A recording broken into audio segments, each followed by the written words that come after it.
Bom dia, irmãos queridos, neste domingo, dia 3 de agosto. Bom dia, queridos irmãos e irmãs. E hoje vamos meditar o Evangelho de São Lucas, capítulo 12, versículos de 13 a 21. Louco, ainda essa noite pedirão de volta a tua vida. Para quem acumulaste? A palavra de hoje penetra como uma espada de 2 gumes até o fundo do nosso coração. A primeira pergunta que Jesus nos coloca é: vale a pena tudo o que você está fazendo? Passará as barreiras da morte?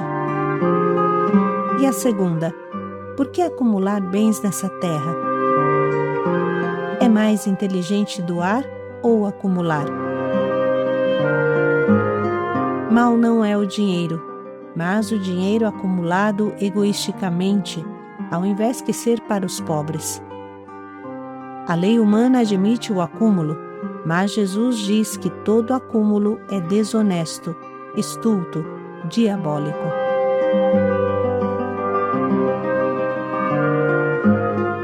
O Senhor esteja convosco. Ele está no meio de nós. Proclamação do Evangelho de Jesus Cristo segundo São Lucas. Glória a vós, Senhor. Naquele tempo, alguém do meio da multidão disse a Jesus: Mestre, dize ao meu irmão que reparta a herança comigo. E Jesus respondeu: Homem, quem me encarregou de julgar ou de dividir vossos bens?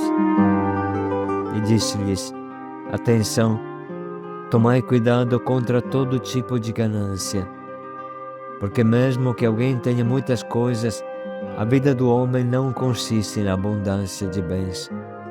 E contou-lhes uma parábola. A terra de um homem rico deu uma grande colheita. Ele pensava consigo mesmo: o que vou fazer? Não tenho onde guardar a minha colheita. Então resolveu: já sei o que fazer. Vou derrubar meus celeiros e construir maiores. Neles vou guardar todo o meu trigo junto com os meus bens. Então poderei dizer a mim mesmo: meu caro, tu tens uma boa reserva para muitos anos. Descansa, come, bebe, aproveita.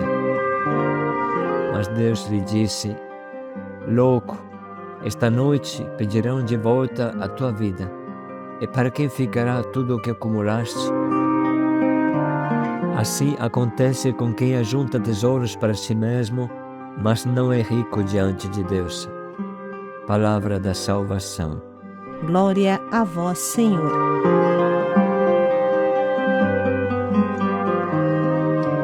Louco. Este é o pensamento de Jesus para com aquele que se preocupa de ficar rico ao invés de acumular tesouros diante de Deus. Tudo isso deve fazer-nos pensar muito. O mundo diz: fique rico ou morra tentando, mas isso nunca tornou ninguém feliz. Pelo contrário, provocou muitas mortes e muito sofrimento. A raiz de todos os males é a ganância do dinheiro, diz São Paulo. Tudo o que Jesus fala é para a nossa felicidade. E Jesus chama de louco uma pessoa que investe toda a sua capacidade mental e física para se tornar rico. A morte revela o sentido das coisas. A morte revela quanto é frágil o raciocínio de quem procura a riqueza material. Descansa, come, bebe, disse o rico desta parábola para si mesmo, mas a parábola se conclui: nesta noite morrerás. E para quem ficará tudo o que acumulaste? De que adianta ter suado tanto se não se ganha nada com isso?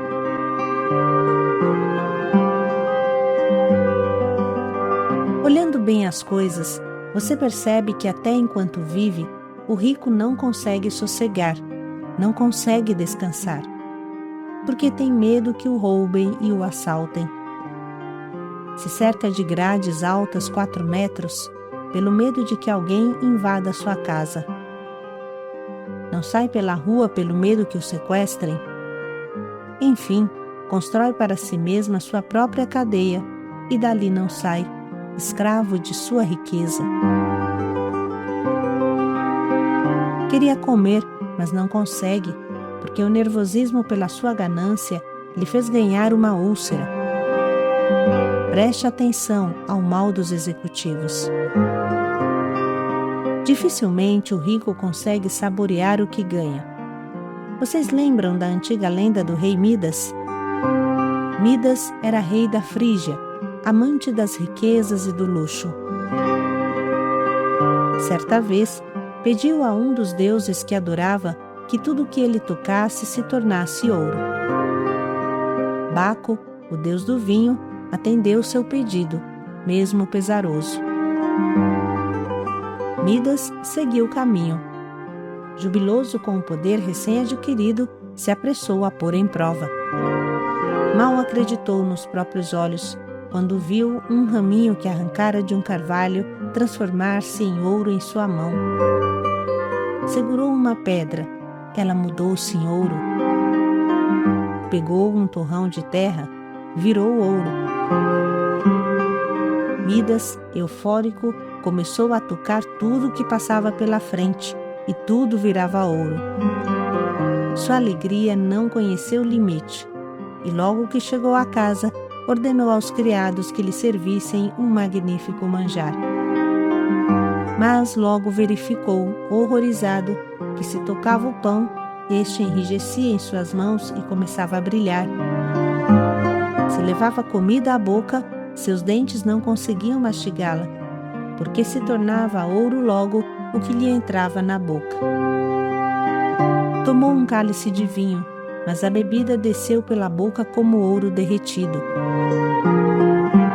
Sua filha, que tanto amava, tocou nele e se transformou em uma estátua de ouro. Em breve a alegria se tornou angústia e aflição. Todos fugiam dele. Midas não conseguia nem comer. Queria se livrar do poder, mas não conseguia. A morte por inanição estava chegando. Já tinha se reduzido a um esqueleto humano. Ergueu os braços reluzentes de ouro numa prece a Baco, implorando que o livrasse daquela destruição fulgurante. Baco, divindade benévola, ouviu e consentiu. A partir daquele momento, Midas abandonou o trono e as riquezas e foi viver na roça, cultivando a terra e se alimentando de seus frutos. Viver com Jesus nos leva ao bom senso da vida. Guardai-vos de todo tipo de ganância. A vida não consiste na abundância de bens. O que Jesus queria dizer com isso, irmãos? A palavra dele é clara. Vale a pena tudo o que eu estou fazendo? Estou correndo atrás dele. Sou um rei Midas, faminto de riqueza, condenado a morrer de fome. Será que no final Deus não vai chamar de tolo a mim também? Você está lutando mais para encher a tua alma ou para encher a tua barriga? A vida é um carrossel que nos deixa doidos, e quem não se agarra no que vale mesmo a pena, chega o dia em que bate a nave, como dizem os jovens hoje. Voltamos a dizer que o reino de Deus significa, em primeiro lugar, aceitar Jesus, acolher Jesus, amar Jesus, se consagrar a Jesus e não à riqueza. Procurar o reino de Deus como máximo interesse significa se dedicar a construir o reino do amor entre nós, o reino da sua justiça.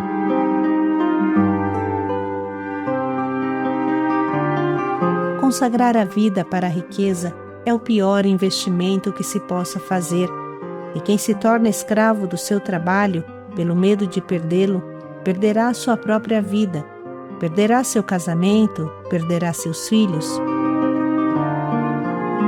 Nesse mundo que roda igual ao peão de uma criança, devemos prestar muita atenção. Qual é o foco da nossa vida? Não podemos permitir que o redemoinho frenético do trabalho, do dinheiro, nos engula. Existem pais que se acordam somente depois que o filho caiu nas drogas. Eles deram tudo para o filho, exceto a atenção, o tempo para conversar, para dialogar, o carinho. Deram ao filho tudo o que eles não tiveram e esqueceram de dar o mais importante: o amor, Deus. Com isso, não queremos dizer que sempre a culpa de um filho cair na droga é dos pais, mas frequentemente isso acontece. Jesus diz clara e fortemente: louco, louco, para onde vai a sua vida? Você constrói um castelo de areia que vai desmoronar à primeira onda que vier. É urgente redirecionar o nosso tempo e o uso das nossas forças. Como dizia Chiara Lubich, quem não dá Deus, dá muito pouco. E podemos continuar: quem não tem Deus no seu coração, tem muito pouco. Vamos parar um pouco e pensar como é a minha atitude diante das coisas materiais. Ou melhor, quanto tempo do meu dia eu dedico ao meu ganha-pão e quantas horas dedico ao meu ganha-pão espiritual, à minha formação espiritual. Quantas horas dedico aos meus amigos e quantas horas dedico ao meu grande amigo que é Deus. Quantas horas dedico às redes sociais e quantas horas dedico à maior rede social do mundo, que é a Bíblia. O dia tem 24 horas e normalmente temos o domingo livre, um outro dia da semana. Como eu uso este tempo? Uma pessoa normal deveria ter 8 horas de trabalho, depois vem 3 horas de viagem normalmente para ir ao trabalho, que também pode ser um tempo de oração, de escuta do diário, de escuta de uma boa palestra. Depois vem 2 horas de refeição, contando tudo, mas muitas vezes é menos que isso. Depois vem as 8 horas de sono, que podem ser menos. E até aqui dá 21 horas. Sobram 3 horas. Como eu gasto este tempo do meu dia? Como eu gasto o meu domingo? Sou fiel ao dia do Senhor? Sou fiel à formação? Como uso o tempo de viagem? Estou utilizando, por exemplo, todos os links, todos os conteúdos que a Missão Belém me oferece?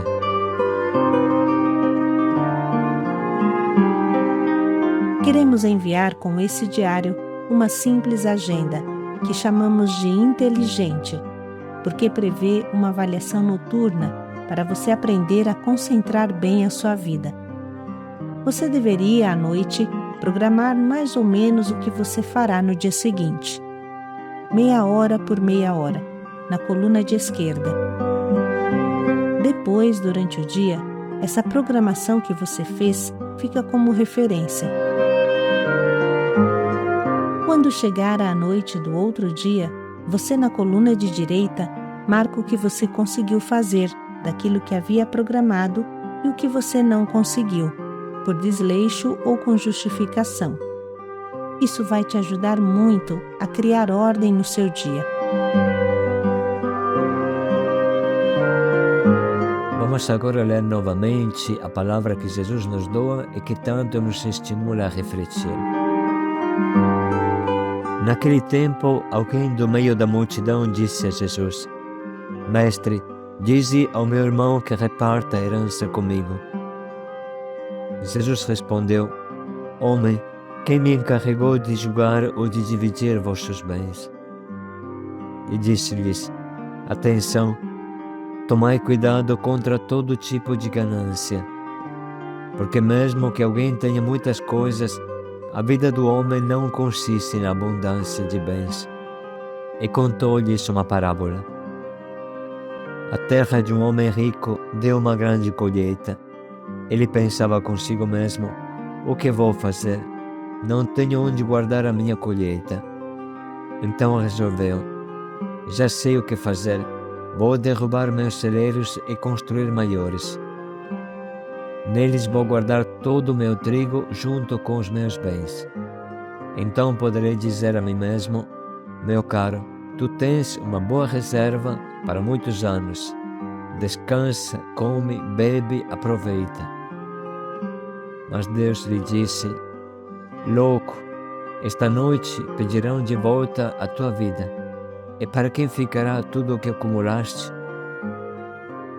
Assim acontece com quem ajunta tesouros para si mesmo, mas não é rico diante de Deus.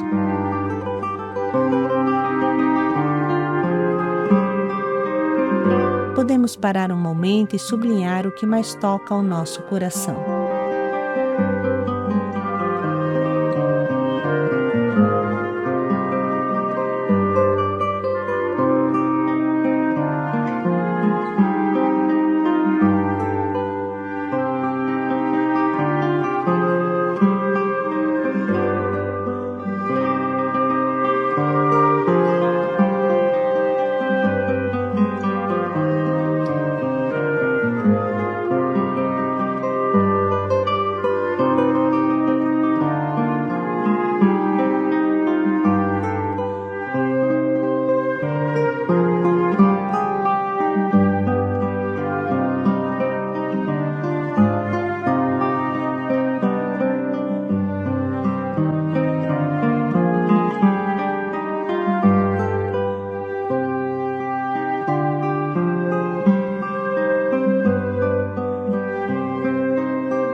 Vamos agora escolher o nosso propósito para que nos ajude a obedecer à ordem de Jesus que nos torna ricos diante de Deus.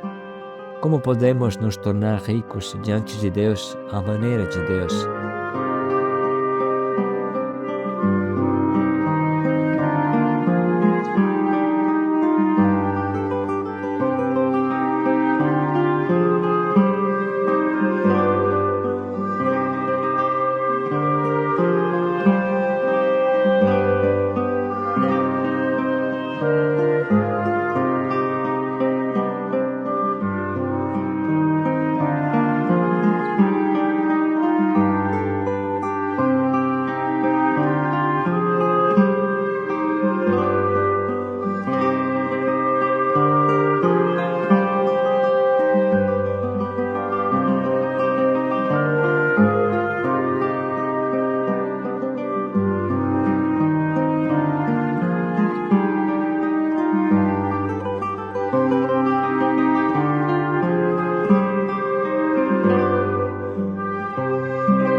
Vamos dedicar mais um minuto para pensar bem em como colocar em prática o quanto nos propomos.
diante de Deus.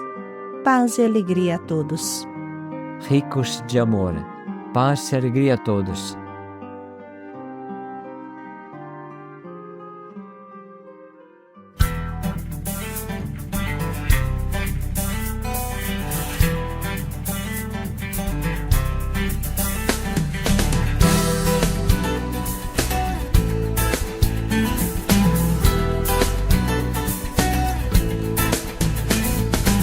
Passam os dias, as horas passam depressa bem diante dos seus olhos. Você diz: tenho que zoar, curtir, aproveitar a vida.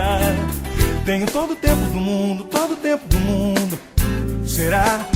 Ninguém sabe o dia ou hora, nem nunca saberá. Pense bem, quanto tempo você tem, quanto tempo você tem? Será que você sabe quanto dura a vida? Isso não dá pra dizer, ninguém saberá. Quanto tempo você tem, quanto tempo você tem? Tem que aproveitar o dom pra fazer o bem. Quanto tempo você tem?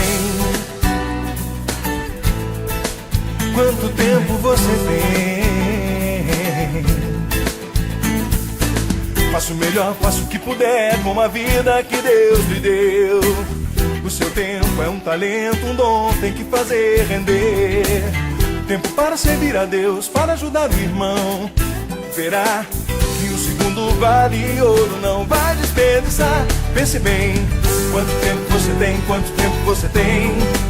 Será que você sabe quanto dura a vida? Isso não dá pra dizer, ninguém saberá. Quanto tempo você tem, quanto tempo você tem? Tem que aproveitar o dom pra fazer o bem. Quanto tempo você tem? Quanto tempo você tem? Tantas vidas esperam por seu amor, tantas vidas esperam por salvação. É preciso lutar enquanto há tempo, enquanto há tempo.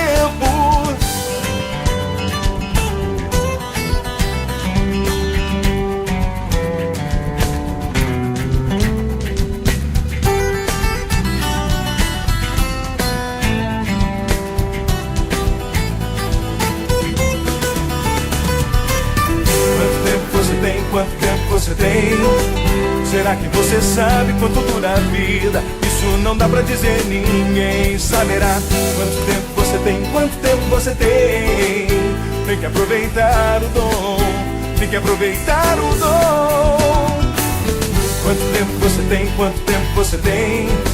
Será que você sabe quanto dura a vida? Isso não dá pra dizer, ninguém saberá. Quanto tempo você tem? Quanto tempo você tem? Tem que aproveitar o dom pra fazer o bem. Quanto tempo você tem?